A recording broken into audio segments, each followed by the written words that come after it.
Captain, we have them! We've established Transporter Lock, the Star Trek podcast. Join Ken and crew each week as they explore strange new episodes, seek out new plots and new characters, and boldly go where no podcast has gone before.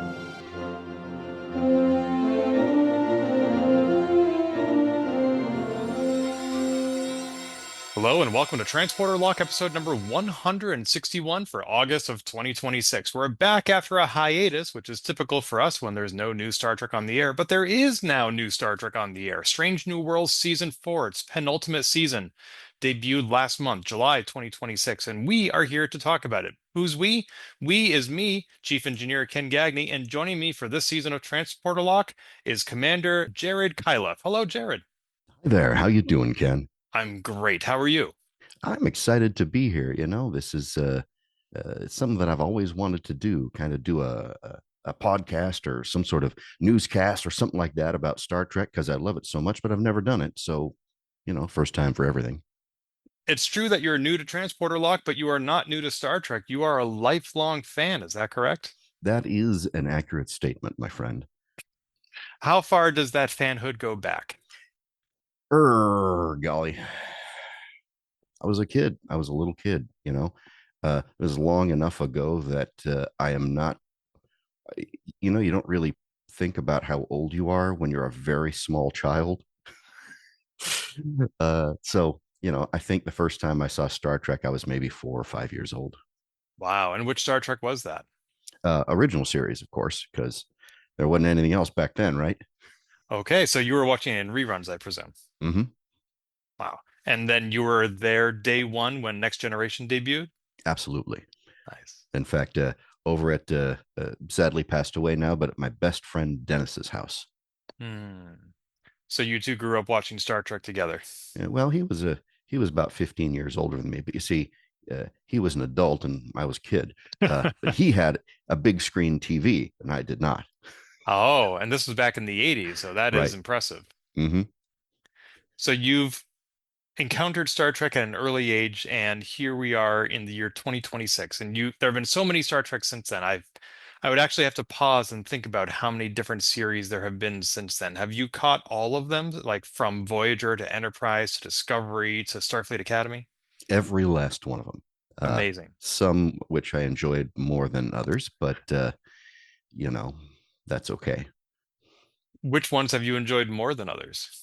Well, I've enjoyed every Star Trek series, although I certainly don't rank them equally, obviously. The original series is number one because it came first and it imprinted on me at a young age. I can't honestly say that it's objectively the best when viewed through, in a vacuum next to all the other series. But given what the world was like at the time that it aired, I think just about everyone has to agree that it was far more ahead of its time than anything else. Wouldn't you? Most likely. I mean, I was not present when it first aired, and nor did I catch it in reruns. Next Generation was my first Star Trek. So to go from TNG back to TOS was more jarring than in the other direction. Well, I can certainly understand. And especially there's a pretty big gap between original series and TOS time-wise, But it was the tip of the spear. It did what it boldly went where no television show had gone before. It's true. I mean, there was lots of other Star Trek, Star Wars. There was, all kinds of, Buck Rogers and all these other battle-oriented, combat-oriented laser effects. It was all this. I don't know how. Just it wasn't like Star Trek. Star Trek was something different. But anyway, that's still my favorite, even if it maybe isn't the best one ever. And then Next Gen is my second favorite. Although on some days it may actually be my favorite. By the way, I consider season 3 of Picard to be the final season of the Next Generation. I have ruled on this matter, and my ruling is final. I don't think you're alone in that matter. Picard season 3 is often seen as Next Generation season 8. Right. For me, Deep Space Nine is third. It's excellent from beginning to end, except we have to acknowledge that the Al Moraine episode is terrible and never speak of it again. Unless we're watching Lower Decks. Yeah, true. That's fine. Strange New Worlds is actually my fourth favorite. And it's my favorite Star Trek in a very long time. It captures that episodic spirit of the classic Trek that I loved, while still giving its characters, like continuing emotional lives and having them develop and grow. That's why I'm so excited to cover this fourth season here with you. Um, and then I'll quickly through the rest of them just so it's all there. Then you got Voyager, Lower Decks, Enterprise, Discovery, and the animated series. In that order is what I like them, right? So Voyager is very strong unless someone says this week's episode centers on Chakotay, and then maybe not so much. Lower Decks left us too soon. And with the now overly popular 10 episode season, there's just not enough of it to have the same kind of depth and impact that the earlier shows had with much longer seasons. You've talked about that with other guests on Transporter Lock in the past. Otherwise, it would have been higher on my list if there was more of it. Enterprise had obvious warts, but I still enjoyed it. Discovery sometimes felt like 3 different television shows stuffed into one uniform. At times, I really loved it, and at times, I found it incredibly contrived and annoying. So it's, but it was great. And then the animated series probably deserves to be higher than I placed it. It's kind of low on the list, but the animation style just kind of, it's old and ugly, but they could do things with it that was cool that they couldn't do with the original series. You could have actual aliens that looked like something besides people with forehead prosthetics, which I thought was neat. And of course, near the bottom, seasons 1 and 2 of Picard, I didn't really like all that much. Some things were good about it, but meh. And since season 3 is obviously is really next gen, that's how I look at it. So I don't. That's why Picard is rated low, because season 3 is not part of Picard as far as I'm concerned, right? I didn't hear Prodigy or Starfleet Academy on your list. Oh, yep, those are right at the bottom here. Starfleet Academy, then Prodigy, then Scouts. I don't know if Scouts counts, but Starfleet Academy, I enjoyed Starfleet Academy and Prodigy because they were Star Trek, but I say that recognizing that I am clearly not their primary demographic. You and I are going to have words, sir. Well, I'm not their I enjoyed it. Don't get me wrong. I sat through it and I enjoyed it, but I was obviously not the primary demographic. They weren't targeting me. So there was a certain degree of, yeah, this is cool, but it's not quite as, it wasn't quite as engaging as some of the other Trek that I've seen. Mind you, all Star Trek I like, right? So putting something at the bottom of a list of Star Trek is like, you rate things on a scale of 1 to 10, and I'm deciding between 10, 9, and 8. You follow what I'm saying? So I like all Star Trek. Still, though, like Prodigy season 2 is practically Voyager season 8. It's true. It's true, but it's, well, we can talk about that later. Yes. And then of course, Scouts is made for very young children, and I am obviously not its target. At least I hope I'm not its target audience. But it's basically Miss Rachel in space, So, it's all right. I haven't seen Scouts. I kind of forgot. I remember that they announced it. I didn't remember that it actually happened. That is something I need to go back on. We are not going to be doing a transporter lock about Scouts, even though we do one for every season. I think we're going to make an exception for this. Thank you. I don't want to lose all 3 of our listeners. But we are here today to talk about Strange New Worlds, which, as I mentioned at the top of the show, began its penultimate season recently. We are recording 1 episode of Transporter Lock for every 2 episodes of Strange New Worlds, which means we have 2 episodes to discuss today. The first one is Valles Marineris, which is the premiere of the season, and the second is the Griffin incident, not to be confused with Family Guy. That is a very different crossover. So, brief recap of the episode that we're about to discuss is the ship gets pulled into an anomaly. It's the anomaly of the week. And they find themselves, after some deliberation about trying to figure out where they are because their sensors are offline, they realize that they are actually in the Sol system near Earth, except 65 million years ago. And the first clue was when Una and team went down to the surface and saw actual real-life Jurassic Park dinosaurs. There are also Martians, and they are not little green men. They are just the humanoid of the week. And Captain Pike has to make some difficult decisions about whether and how to preserve or restore the timeline. So, Jared, briefly, overall, what did you think of this episode?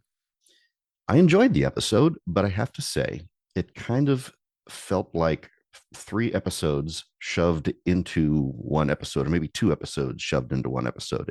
It kind of, to me, felt a little bit like the the whole dinosaurs thing was like almost separate from the rest of the show, and it felt like the discovery and all of that stuff could have been one show, and then the all of the resolution of that could have been a second show. I think it was too rushed. That's a common complaint with Star Trek nowadays because they only have 10 episodes per season. They need to fit so much into each episode. But it is typical, even going back to TNG, to have an A plot and a B plot. And this week it was on the ship and on Earth. So I do see what you mean. But on one hand, isn't it pretty typical for Star Trek? It is, but it really felt it really felt rushed. Yes, there's always an A plot and a B plot. That's kind of standard. I mean, it's just about every Star Trek episode has that. It would be very difficult for me to think of an episode that doesn't. The thing is that I thought the interaction between Pike and Commander Cassell was very truncated, and uh, if more time was given to that, it could have grown into something that was a lot more deep than what we got to see. I feel that it just didn't get, and this is, of course, as you mentioned, a complaint that I commonly have now, that there's only 10 episodes per season, that things could have been expanded upon quite a bit. I found their interactions to be the best part of the episode, which is not contradicting what you just said. I loved Battle Commander Cassell, played by Saffron Burrows. I thought she really did an excellent job of conveying that her hostility, her suspicion, etc., were all the result of nurture, not nature. She was a product of her environment. She wanted to be able to trust people. She wanted to be able to live in peace and harmony, but the existential threat that her people were facing prohibited her from doing so. And I feel like she, to a degree, lamented her own actions, but she felt that they were necessary. I agree with that. And the interesting thing is both Pike and her were very similar in, um, but they responded to the stress of what they were dealing with in very different ways. You follow what I'm saying? Can you elaborate? Well, um, uh, Saffron Burrows gave Castle enough grief and authority that she reads kind of as a tragic antagonist rather than a cardboard militarist, right? Uh, it was, uh, but Pike himself has been through a big tragedy. Of course, we didn't mention it to be earlier that it's been 6 months since the last Star Trek episode. I think 6 months is supposedly has gone by since then. So he's Pike. I mean, has kind of had a lot of time to stew in what happened to him.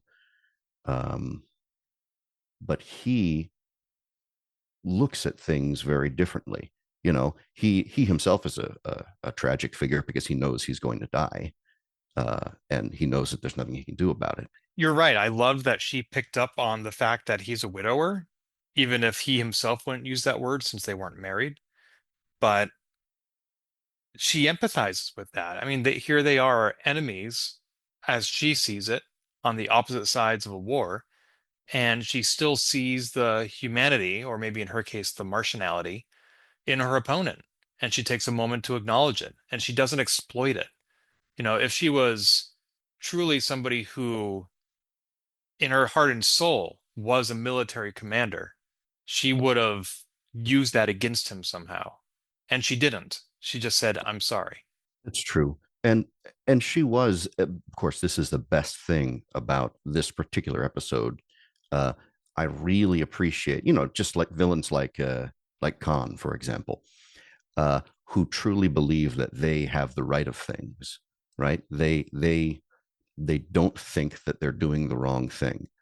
In fact, uh, for her, maybe she wasn't doing the wrong thing at all.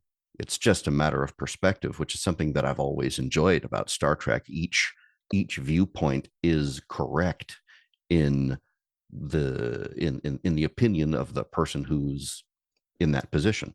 So, One of my favorite TV shows these days is the Amazon animated series Invincible, based on the Kirkwood comic book. I'm familiar, very.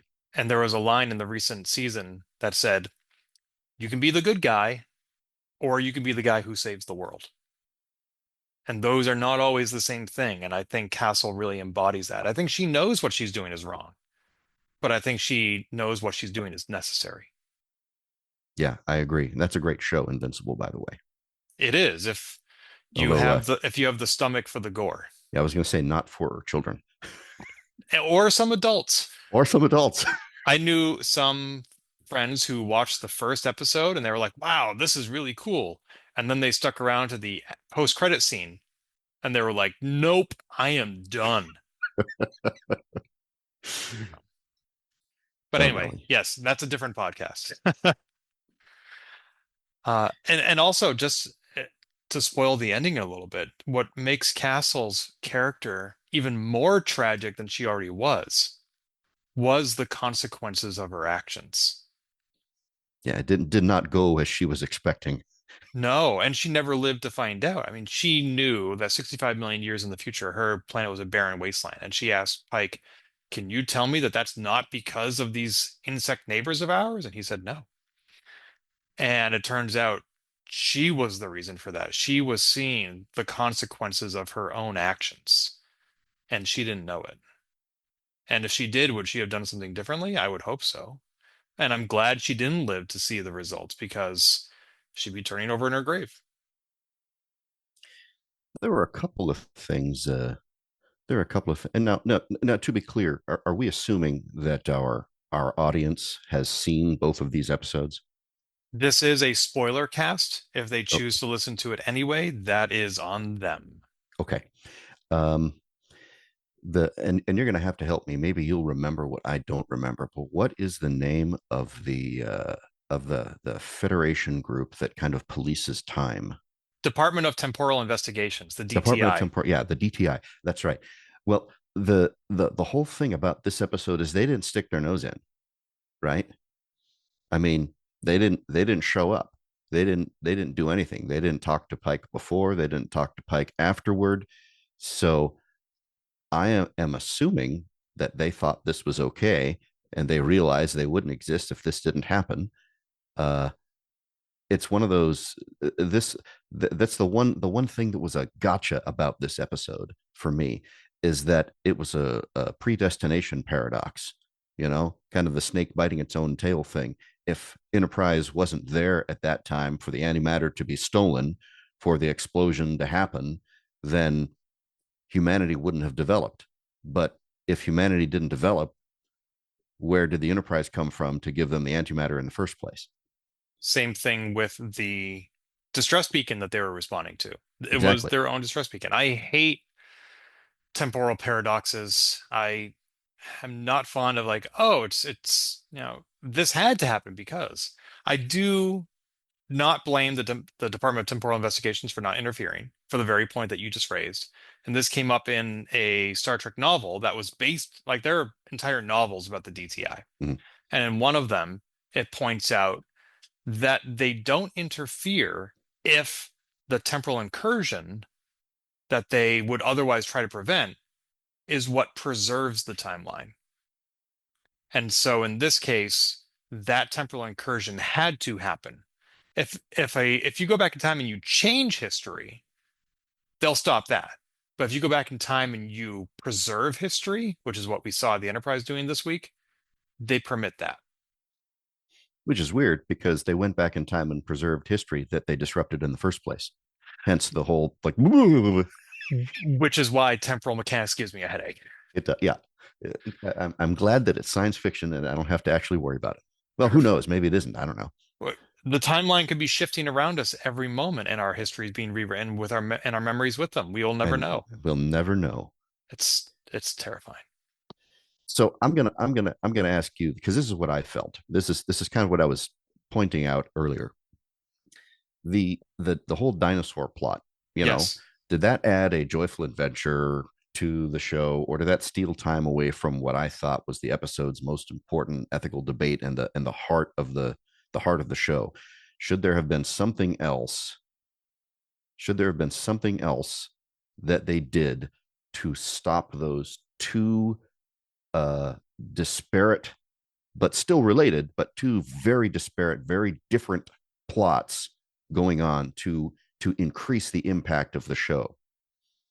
Funny choice of words, impact. Yes. I did find what was happening on Earth's surface to be the far less interesting of the two plots. I mean, I suppose we're supposed to think it's cool that, wow, Star Trek and dinosaurs, that's awesome. But we're only about a year out from the latest Chris Pratt Jurassic Park film, and it kind of felt like somebody at Paramount saw that movie and said, we should do that, which is not an interesting way to make a TV show or a movie. This should just be like, that's what happened to the TV show Sliders. They were working things into their episodes because somebody saw it in something else and said, we should do that, whether or not it makes sense for us to do it. And I like if this was coming out like 2 or 3 years from now, and there was a gap in the Jurassic Park cinematic world, then that'd be different. But I'm just like, oh, dinosaurs. Again, great. You know, speaking of Jurassic Park, I read, and I don't know if this is true, but I read that Rebecca Romijn reportedly said that the dinosaur stuff incorporated an original puppet that was used in Jurassic Park. Now, now treat that as trivia unless something official behind the scenes gives us like real provenance. But that's what I read. I don't know if it's true.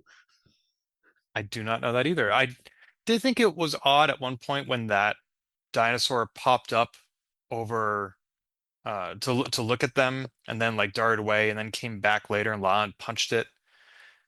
I feel like we didn't see enough of the insect aliens that were invading Mars and which crash landed on Earth because I was trying to figure out, is there some sort of a tie-in here? Like also I was trying to figure out if there was a tie-in to the Voyager episode Distant Origin because we know that some dinosaurs escaped Earth and continued to evolve into a spacefaring series or species. And so I was trying to figure out where does do all these disparate threads tie together? And I guess that dinosaur that was looking at them was not doing so intelligently. It was not some precursor to a spacefaring species. It was just a dinosaur that La'an needed to punch to create an arc over the rest of the season. Well, plus they clearly wanted her. That became a big deal. Oh, she punched a dinosaur. That big. Ooh. I mean, that is kind of funny and cool in a way. I thought her crewmates found it more fascinating than I did. I Yeah. mean, for me, for the whole show, my bottom line is I thought it was audacious and entertaining. It was a premiere and had a superb central guest performance, obviously, and Yes. a genuinely difficult moral premise. Yes. But as I said, I think its weakness was not ambition, but compression. I think the dinosaur adventure combined with the ancient Martian tragedy and the first contact problem and the genocide of an entire race and predestination loop, all of this stuff needed more breathing room than one episode gave it. That's what I think. Yeah. You remind me of the old TV show Land of the Lost. Do you remember that one? You know, not really. It was on NBC 74 to 76, and then there was another series that I think ran 91 to 92, and then they made a really bad Will Ferrell movie out of it. It's basically where this family of like a dad, son, and daughter go rafting, and they go through a cave, and they come out in like prehistoric uh, Earth, and there are dinosaurs, and they're trying to figure out how to get back. And that could like that was a whole TV series. It spanned multiple episodes. So to your point, I think the crew of the Enterprise trying to navigate a planet of dinosaurs, yes, could be one episode, if not an entire TV series like Land of the Lost. And for them to just sort of shoehorn it in here, and I don't mean shoehorn in the terms of it was topically irrelevant. I mean, there are 65 million years in Earth's past. Of course, there are going to be dinosaurs. I mean that as far as the amount of time that they dedicated to it, it was shoehorned in. And so I do agree with you on that point. So here, I got a question for you. The the kind of the central moral problem of the show, right? Not a problem like a problem with the show, but the problem that the crew is dealing with. Pike allows the destruction of an inhabited world with all the doldrum on it. I think it was called the doldrum, right? Uh, because preventing it could erase humanity and the Federation. But the weapon only works because it gets stolen from Federation antimatter. Is standing down really non-interference when Starfleet technology enables a genocide? What do you think? That is exactly what Pike had to figure out in the matter of like 10 seconds on the bridge. Right. It is a challenging dilemma. But prior to that, he was saying to her, let's see if we can figure out a way to communicate with these insects and resolve this war amicably. And I have to wonder, did he really mean that? Because that would also be interference. It would Or was he absolutely be just, interference. Mm-hmm. right? Or was he just dangling that in front of her to distract her until they got the substance they needed from Earth's surface to go back to their own time? He was trying to keep her away from the weapons because, like, he even said, that's not exactly what I said when I invited you on board. And I was like, actually, Pike, it kind of was. Well, all observable history already contains the destroyed fifth planet, right? Or they didn't think it was a planet. There's not actually enough mass in the asteroid belt to be a planet, but it already has the frozen Mars. It already has the, oh, what's the name of that asteroid that hit Earth? The what's it? Chicxulub. Chicxulub. Chicxulub. Yep. Chicxulub. That's right. It already has the impact of the Chicxulub asteroid hitting Earth and taking out all of the non-avian dinosaurs. Uh, so acting to save the doldrum world would create an unknown timeline and probably erase every human life that follows, right? But the Enterprise is not a passive witness here. Its presence supplies the technology that Cassell uses. The crew therefore carries a causal and moral responsibility, even if the loop is predestined. And Hmm. enter the headache time with the whole time travel thing. But the one thing I thought that was interesting is the away team finds that downed doldrum vessel on Earth, uh, and it's like a colony ship, right? They said that they had those tubes with people in like suspended animation or something like that. Uh, so its presence surprise. I mean, the, its presence means that Cassell's account of the war is maybe incomplete, or I don't know. Maybe she never found that ship. How did it doesn't really, the episode doesn't fully examine that evidence, right? It doesn't fully examine, we don't even see them really.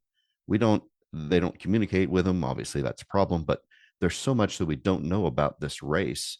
Are they completely unintelligent? And if they are, that can't be. How could they build spacecraft? But then again, bees build, you know, uh, honeycombs, and they're not intelligent creatures. So maybe somehow it's some sort of hive intelligence that allows them to build spacecraft and fly through space, and maybe they're just operating on instinct. I'm not sure. Well, even the Martians, they are spacefaring, but they are not warp capable. Nonetheless, they do not seem surprised to see another humanoid alien spacecraft in their solar system. You think that they would have been slightly curious and maybe less presumptuous, but Yeah, if they're not warp capable, right? yeah, there's a lot to be answered, which we now never will because both species are gone. But Right. one thing that would have been helpful for the crew to know, and I'm surprised Spock didn't point this out. At one point, they said they're going to the fifth planet, and Pike is like, Jupiter? And Spock's like, no, there's a different fifth planet. But at no point did Spock say, also, Mars is in a different location than it is in our time, because it was the destruction of the fifth planet that caused Mars to shift orbit and become uninhabitable. And Spock might have pointed out, like, hey, there's a fifth planet and the fourth planet is in a different place. Maybe one is impacting the other, or could. Yeah. But then if Pike knew that, he might have warned Cassell and said, "Don't destroy the fifth planet. You'll destroy your own." Well, we don't know because the whole predestination paradox thing gives you a headache. But and me too. But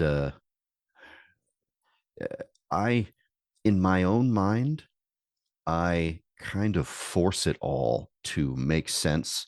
I kind of force it into a this is how it had to happen sort of path because anything else means that Star Trek doesn't happen, right? Right. So what can you do? Oh, of course. Then there's did you catch? I'm sure you did the Doctor Who reference. Yes, that's the second time Pella has made a Doctor Who reference. Uh huh. I really want that actress to appear in a Doctor Who episode in the future. I think that would be very important to take place. That could happen. I would rather Doctor Who appear in Star Trek, and I heard that they were working on a crossover, but now it's not happening. Yeah, I feel it'd be less likely for Doctor Who to happen in Star Trek. Uh, but I mean, not that I wouldn't want it to happen, mind you. I just feel that's less likely to occur. It happened in the comic books. The It Cybermen did. and the Borg teamed up. A lot of stuff happens in the comic books, though. This is true. There were some other minor lines or moments in this episode that I want to point out. Like at one point when Pike is talking about bringing Commander Cassell on board and like keeping her away from like the technology and the weapons and stuff, he says like we should just keep her away from and Benga says everything and Pike says it feels like you're not helping. It's a small thing, but he could have just said you're not helping. But instead, he centered what he said on his emotions. It's like it feels like you're not helping. It was a very touchy-feely way to for him to say that, and I really appreciated it. Yeah, I am learning to do that. As I arrive in my middle agedness, I am learning to say it feels like such and such because otherwise you're being super accusatory and it really makes other people feel bad. And because often people don't intend to do, I mean, sometimes they do, but often people don't intend to do to you what was done to you, and it just made you feel that way. So, Mhm. you know, not that we're getting into a psychotherapy session here, No. but I definitely appreciated that as well, and I try and do that myself. Yeah, intent versus impact. Mm-hmm. There's that word again, impact. Also, this is well, he mentioned to Scotty at one point. He said, "Scotty, are you concerned or worried?" And Scotty said, "Just worried." And I'll be honest, I'm not sure I understand the distinction that was made there because Pike seemed satisfied with Scotty being just worried. Like there, that word was used, just worried. And in my perception of the definition of those two words, I'd rather be just concerned than just worried. Well, I don't know. Maybe it's the whole perception thing. I'm sure that Pike looks at it where worry is just something that may or may not happen, where concern is something he's actively concerned about. It's like a passive worry versus an active concern, maybe. Yeah, it's in the eye of the beholder, I guess. Right. Although speaking of Scotty, I think it feels new this season. Correct me if I overlook something. Scotty and Ortegas hate each other, It and does seem new, and yes, I noticed that. it seems very petty and arbitrary and superficial. I think they were just trying to make it into some sort of well, I don't know. You never know what Star Trek will do, because the one thing that we don't know is the fate of the characters that were introduced, right? So there could be, I'm fully theory crafting here, but there could be something horrible that Star Trek plans to do to make Scotty feel really bad about, you know, being angry at her when she gets badly injured or she dies or something like that. I mean, that's a possibility. They could be trying to build something, or they could just trying to be do. They could just be trying to do something comedic. It could be, but you're right. We don't know what happens to La'an or Ortegas. We know, or Pella. We know that Scotty and Uhura and Spock and Pike to a lesser degree, all have plot armor. Everybody else we don't know, and we'll probably find out in the fifth and final season. Yep. There was one thing at the beginning of this episode which had an unintended consequence, I suspect, which was it opened with three characters riding across the desert on horseback. And they were supposedly just coming from a town where they delivered some medicine, I think. And the whole cowboy aesthetic was part of them being undercover so as to not violate the Prime Directive. That meant, however, that horses were native to that planet because otherwise their undercoverness would not have been very effective. So I found that unplausible, but also when I saw dinosaurs later, Makes you it didn't make me think like, oh, this must be Earth because horses also occur only on Earth, and the episode didn't start on Earth. So I just thought like, okay, an alien planet has horses. Why can't a different alien planet have dinosaurs? It didn't like it was supposed to be this big reveal when she cut down the trees with her phaser, and there's a T-Rex, and we're supposed to think, oh, this is Earth. And instead, my reaction was, oh, this is an alien planet that evolved to have dinosaur-like creatures because we just saw that 20 minutes ago. That's a really good point. And while I, excuse me, like you, also was kind of looking at the horses. I'm like, well, okay, they got horses on me. Okay, fine. And not only do they have horses, but they have horses that look just like the old West. With the saddles and the everything is, even the clothes they were wearing. But the away team automatically determined as soon as they saw dinosaurs, up, this is Earth. So I didn't make that connection that you did, but that's it's a very good observation. The away team was in touch with the ship during the commercial breaks. We didn't see them interacting. But at one point, I think Una said, well, according to Pike, we're 65 million years in the past. So they may have suspected they were on Earth and then had it confirmed when they, called back home. Yeah, maybe, but well, of course, some of this stuff is very. I mean, they weren't near Earth before, so they got moved through both time and space. Remarkably convenient that they ended up in their home solar system after Yeah. all this. Yeah, they mentioned that the whatever space anomaly they got caught up in had a warp effect, and I was like, really? That seems convenient. And also, if I were captain of a ship, I would treat distress signals with a little bit more suspicion because it's a great way to lure an enemy in. But instead, they were like, oh, somebody's in danger. We need to go save them. And I was like, are you sure? Maybe do a little bit more scanning first. Yeah, but we got to have a show, right? There's there was no, I know, I agree with you, but at the same time, there was little enough time in this episode to do everything we wanted to do. So I can understand them just trying to skip over a plot contrivance so they can get right into the program of hey, okay, fine, I'll give you a pass on this one. Sure. I the reason I criticize stuff is because I love it. Yeah, You know, I understand. if my criticisms were legitimate, then to your point, yes, we wouldn't have an episode, and I don't want that. I do want Right. an episode. Um, and when they were exploring it, I keep using the word nebula. I don't think that's actually what it was, but when they were examining it, the camera, from our perspective, did this spinny thing. Oh man, I hated that. Did you have a little bit of vertigo? I did not like it. I yeah, I actually looked away from the screen, closed one eye for a little while, and kept glancing back at it and complained about it actively while it was happening. Did they stop? Did they stop yet? So, listeners, this is an audio podcast. If you could see what I could see when I mentioned that special effect, that camera technique, it was as if Commander Jared had just watched me bite into a lemon. Yeah. Like he didn't like that at all. I did not. Okay, I did not. noted. Uh, the last note I have for this episode is we were talking about Doctor Who. Here's another crossover I would love to see.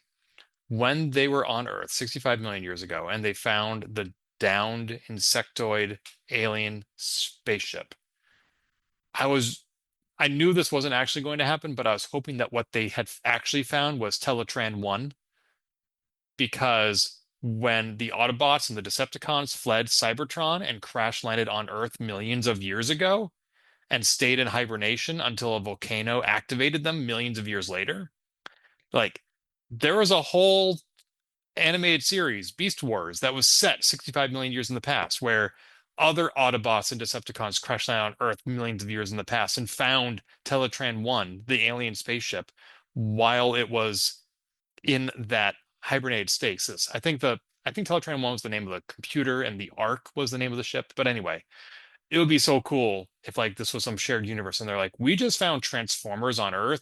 Captain, what should we do? The captain's like, this just became a very different episode. Oh, no, that would certainly be interesting. I Uh, would read that fanfic for anybody but listening. well, you just wait. There's going to be a comic about it sooner. Someone's going to hear this podcast, and there's going to be a comic about it. You just Oh wait. my God. I am Googling right now Star Trek Transformers crossover. You see, there's going to be a comic about it. Oh my God. It actually happened. See, Just 8 years ago.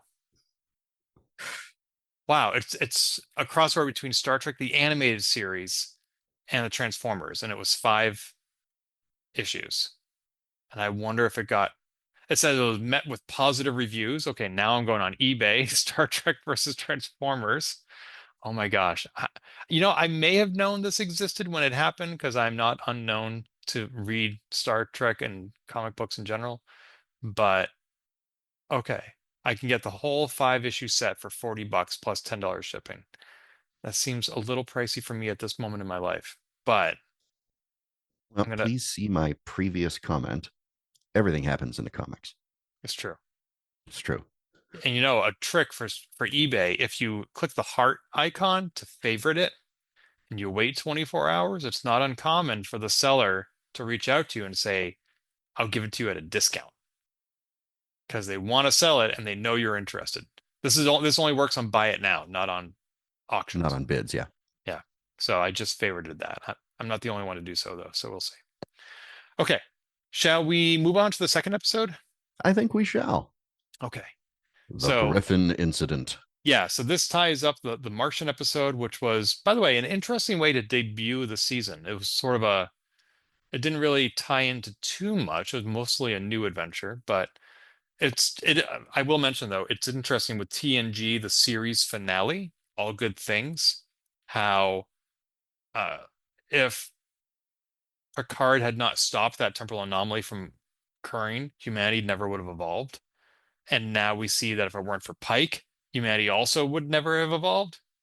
So whichever enterprise you're on, like humanity owes its thanks to them multiple times over. Oh, and we got to see Pike's saddle in action because we saw it in his quarters in Mm-hmm. previous episodes. And we also know that Picard has his own saddle that he likes to bring on in excursions. So that's a cool bit of continuity that, like, if you want to captain an enterprise, you have to have a saddle. So As it happens, James T. Kirk and the actor who plays him, they both love horses and keep horses at home and all of that kind of stuff too. Just that's a right, piece of trivia. because we saw that in Star Trek Generations that he went Mm-hmm. riding.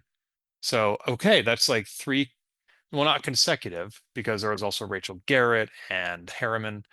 But yeah, if you want to captain the Enterprise and get your own TV series, you need to like horses. That seems to be a requirement.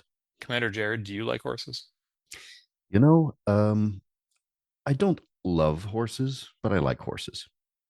I like horses. I don't like being on horses. Yeah. They're much bigger than me, and if you have a good relationship with the horse or the horse is well trained, it can be nice. But if I've also been on a horse that was not particularly well trained, and it was a somewhat frightening experience because, man, those guys are bigger than you. Oh, yes, many things on Earth are. Right. All right, let's move on to the Griffin incident. So I have fewer notes on the Griffin incident, although that doesn't mean I have less to say. Commander Jared, what was this episode about? Well, here's the spine of the episode, right? La'an, Spock, and Kirk are returning by shuttle from like a future Federation leaders retreat or something, and they detect a signal in uncharted space, and they find the USS Griffin, happens to be the NCC 1067 Federation starship that apparently vanished 9 years ago with approximately 300 people aboard. Uh, the Griffin initially appears pristine and powered, but completely abandoned, and the computer's apparent reconstruction centers on the security chief, Rose Harper, and claims that she murdered or expelled the crew. So they beam on board, and the trio splits up, and and the ship begins kind of weaponizing their deepest fears, right? Kirk hears his infant son, David, and Spock encounters T'Pring, which is not something I was expecting at all, and is forced towards doing horrible things to himself, although he doesn't realize he's doing it to himself at the time. And La'an this is an important point. La'an, at the end of the last episode, was feeling very uncomfortable with herself and her nature as a bioengineered person, right? So she's drawn to Harper and the idea that the Griffin is where her inherited darkness belongs, right? So the Enterprise appears to arrive with a rescue team, but the rescue itself kind of becomes pretty grotesque, right? uh, La'an stabs Kirk and convinced, that Griffin's reality is real, and Spock manages to kind of repeat a mantra that breaks him through the delusion and everything, and then the pristine Griffin is revealed as a decayed tomb full of bodies, and his injuries to himself, cutting off his ears, which really freaked me out, by the way, were self-inflicted with like rusty scissors. T'Pring was never really there. When the actual Enterprise rescues them, Kirk survives, Chapel fixes Spock's ears and everything, but La'an is left pretty devastated by what she did while she was compromised. So the whole thing felt like a something I've never seen in Star Trek before. It felt like a horror episode. And here's the interesting thing I want to point out right now. There were other episodes that were scary in Star Trek that had weird, freaky things going on. But every single one of those episodes, in the end, the reason those things were happening was explained. This is the first time I have seen a Star Trek episode where nothing is explained at the end at all. What is it, Section 12, Division 12? Division 12. Passing it off to Division 12 to figure it out, with no explanation of what happened whatsoever. So I hope that this does not turn into a dangling thread, because we've only got, 9 plus 6? We got 15 more episodes before there's no more. 8 plus 6. 8 plus 6, that's right. 1 plus 1 plus 2 plus 1. Oh, you just melted my brain. Anyway, oh yeah, because there's it is 6. But anyway, it's going to be. I'm not sure how I felt about that, about them walking away and leaving it unresolved. That's something that hasn't, and just because it hasn't happened in Star Trek before doesn't mean it's bad, but it certainly is. It certainly felt different than any other Star Trek I've ever watched by a pretty wide margin. What do you think? The lack of explanation at the end of this episode is a love it or hate it thing. I've talked to former Captain Sabriel Maston from this show, and she thought it would have ruined this episode if some techno babble about negatively charged ions, et cetera, were to explain everything. I understand and appreciate that perspective, but I am in your camp, Commander Jared, where I was really disappointed by two things. One was the utter lack of explanation, and also Pike apparently saw a ghost when he was a kid. I don't believe in ghosts. But also, I didn't understand how Spock beat the ghost. Like, he meditated and used logic, was basically what he said. Like, how did you defeat it? I returned to logic. I'm like, maybe you should have done that sooner, because you're a Vulcan and you should perceive everything with logic. Like maybe you should have rolled to disbelieve earlier. And there was a lot of opportunities I felt for them to disbelieve things, like when they saw that their shuttlecraft had seemingly been destroyed.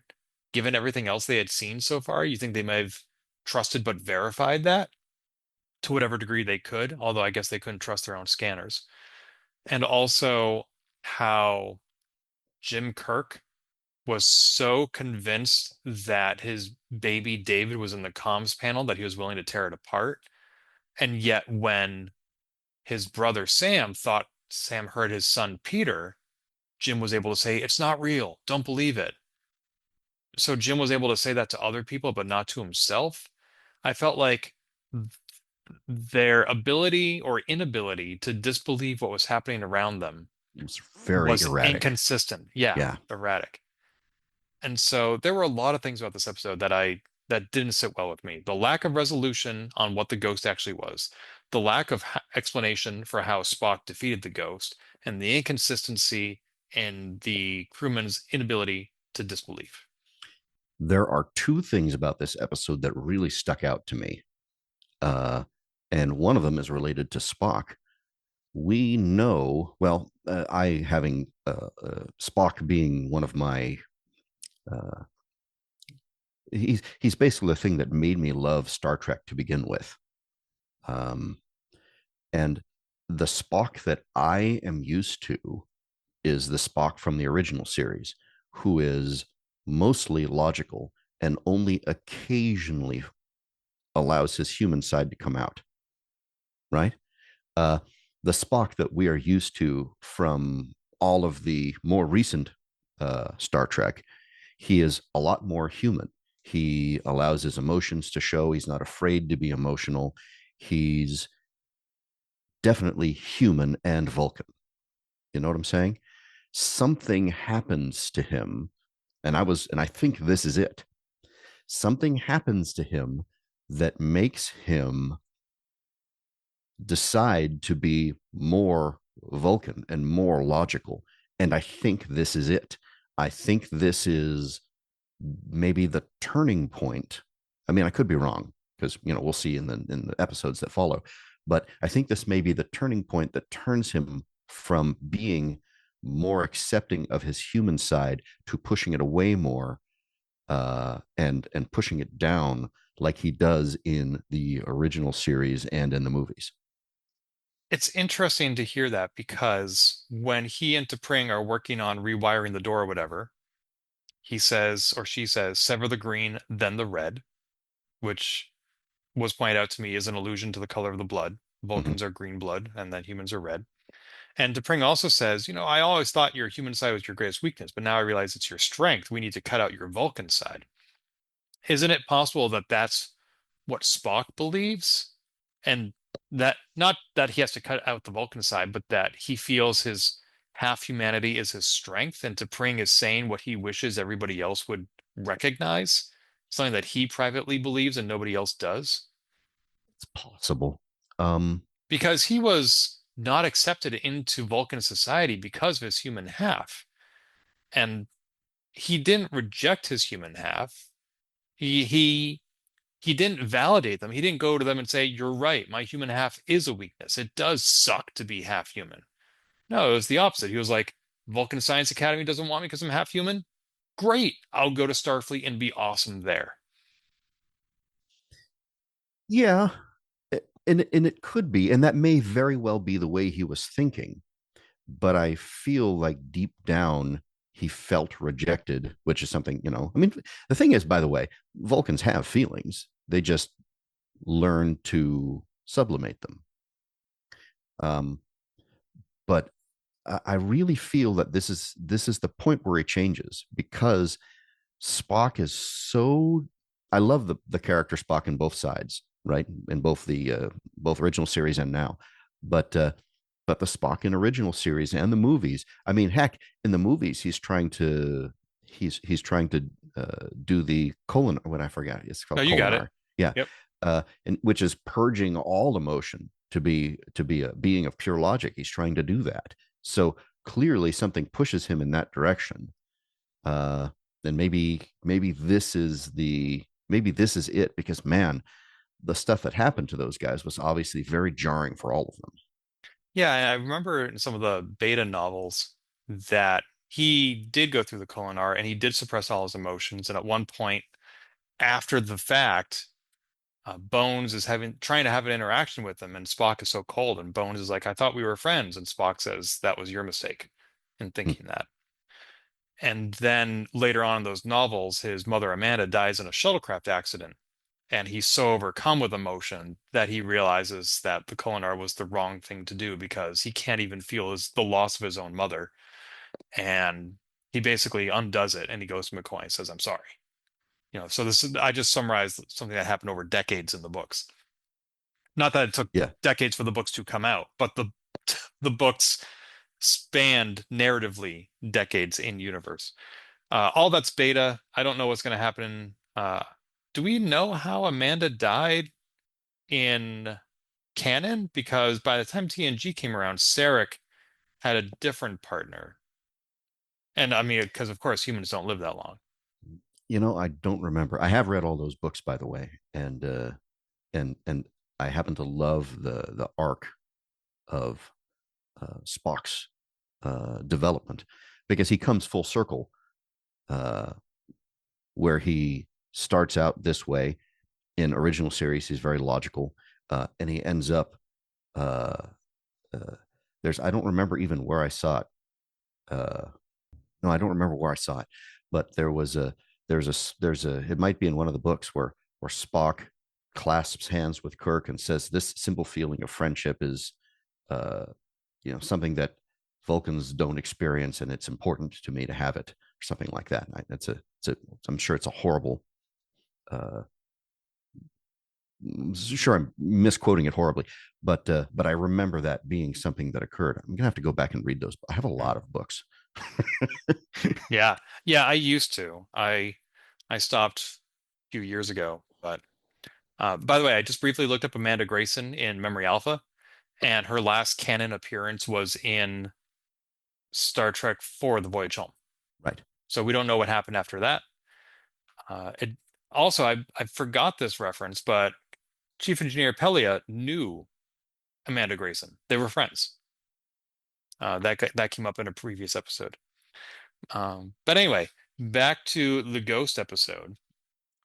Yeah, the lack of explanation. This Division 12 apparently is something that Ortega's mentioned last season in one of her logs.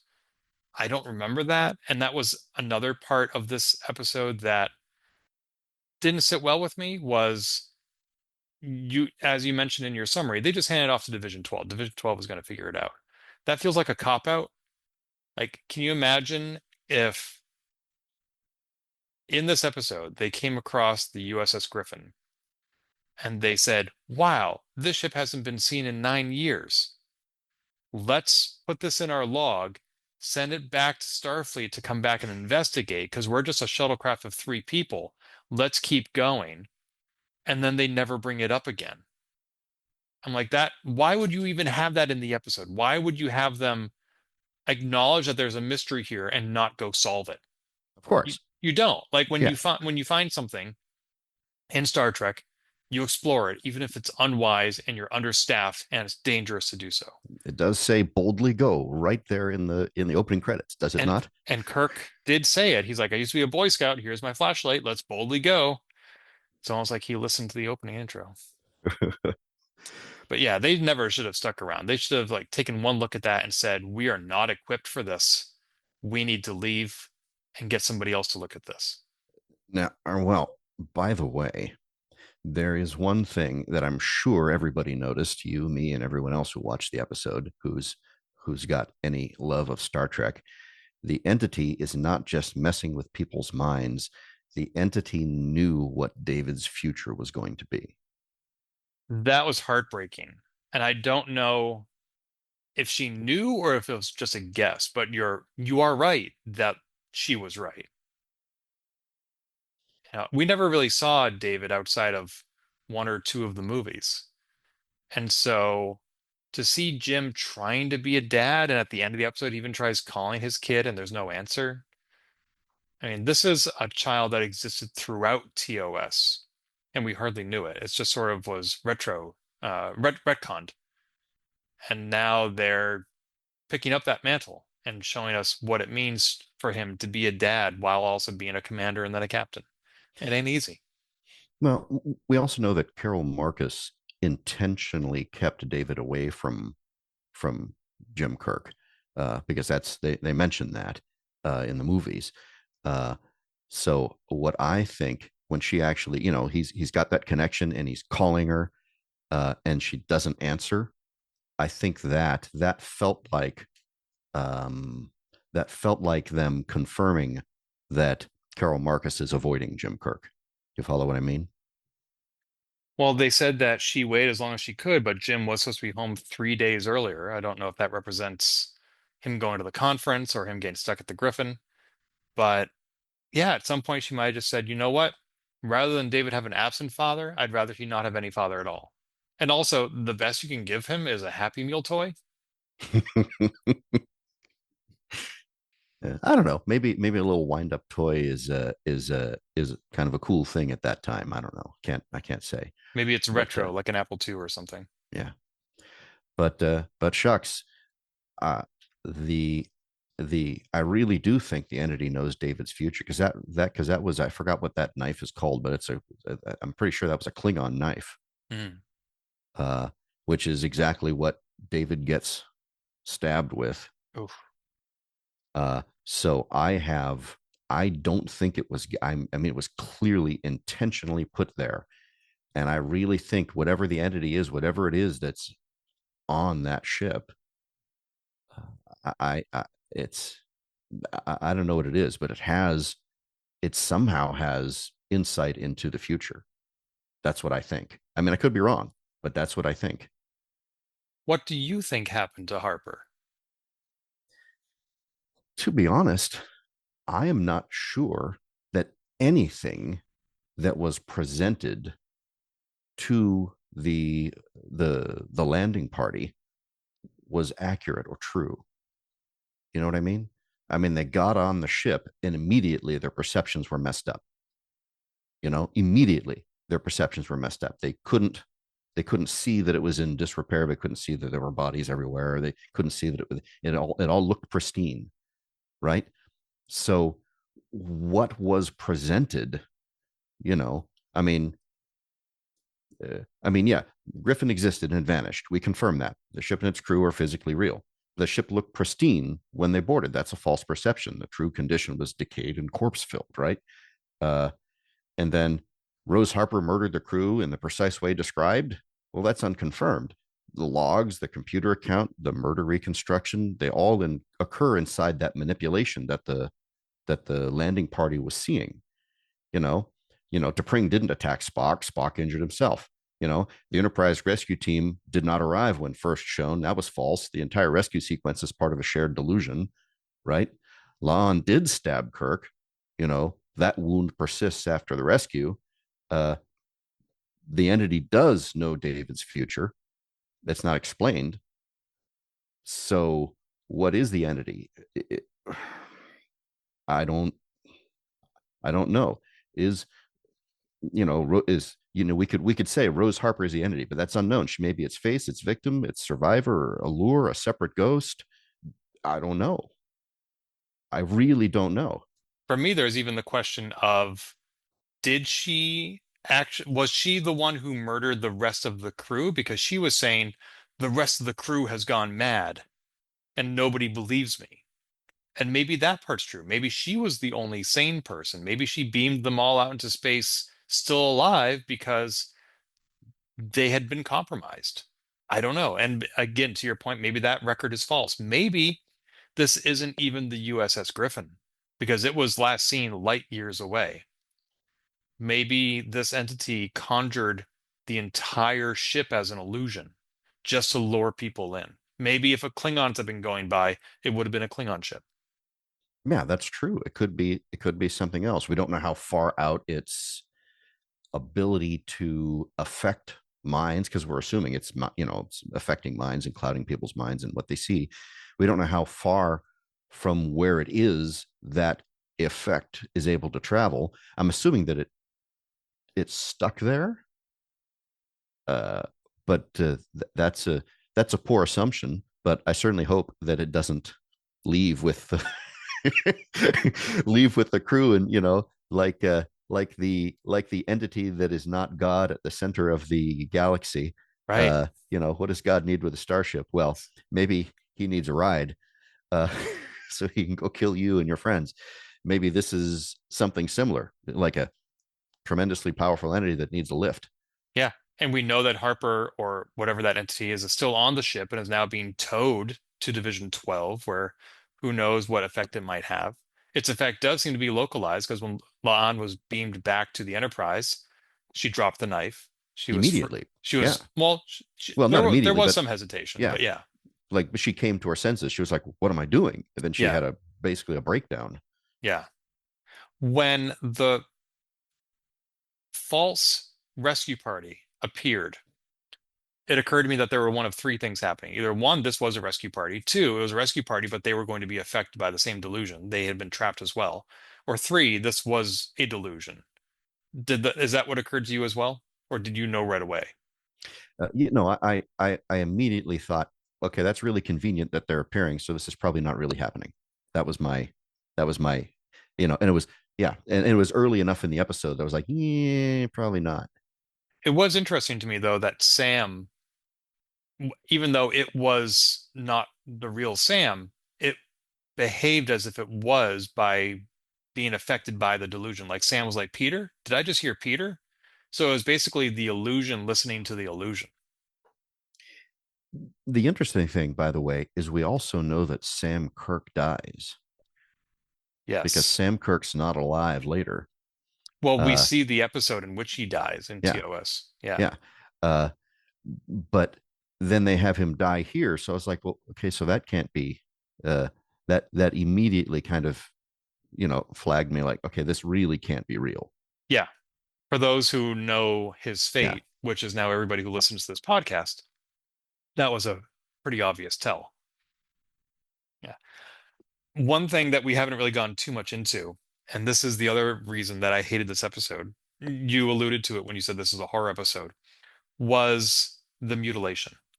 the Like it started with Spock, it went on to number one, and the worst part was Pike. And fingers. I had to close my eyes. Yeah. Like, I can't think of any other Star Trek episode in which I had to close my eyes. And there have been over 900 of them. And this is not something I want to see Star Trek doing. This is not why I watch. I do understand and respect that sci-fi is not a genre, it is a setting, which is why you can have all different genres in it, including comedy like Lower Decks. And Strange New Worlds has historically been the funniest live action Star Trek show there is. So again, and they even had a musical episode. I appreciate them experimenting with genres. Great.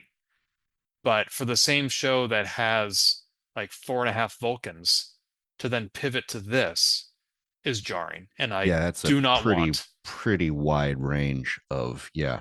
That's I agree with you on that one. This episode was absolutely my least favorite of all of this series so far. I mean, it was, I didn't like, I didn't like it from the perspective that it was a horror, that was basically a horror show. I didn't like it. I didn't like the physical mutilations that occurred. But the thing I did like, as mentioned, were those two pieces. Number one, the entity knows something about the future, so that means something. And number two, Spock being changed. But beyond that, the episode felt, I was sitting there, just I kept checking how much time's left in this thing. Is it over yet? Is it almost over? You know what I mean? Yeah. Yeah, this is one episode that I will never, ever rewatch. And that's not to say it's a bad episode. It was very narratively creative. It really took a deep look at three main characters' innermost insecurities. I admire and appreciate that it did that. I just the way it did that did not jive with this particular viewer, and I will not be revisiting this episode ever. The one thing that I think it did do, I'm just thinking about it right now. It kind of shows La'an as being seduced by her dark side, you know? Hmm. Uh, and that phrasing matters because it kind of makes her like an active psychological battleground, not just a passive victim of jump scares. So when I go back and I think about the episode and I think about what was happening to her as she was being slowly kind of changed, kind of giving in to her maybe darker urges, uh, I think that that's going to, and then later at the end of it, how Pike kind of blows it off and doesn't include it in the report. Remember that?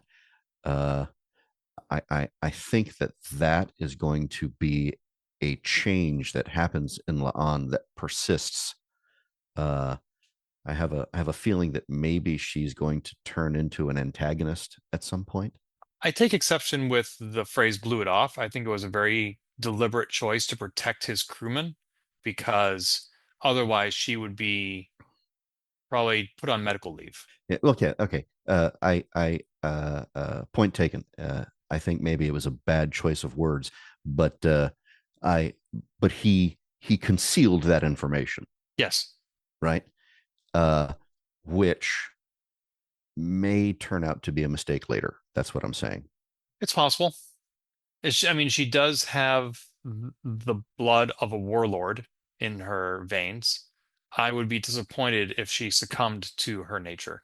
Well, it could be one of two things. I mean, she could become an antagonist, or uh, it could be a heroic arc where she is finally able to defeat that nature. I would not be surprised if she overcomes her nature in a pivotal moment that requires self-sacrifice. That would not be the first time that's happened.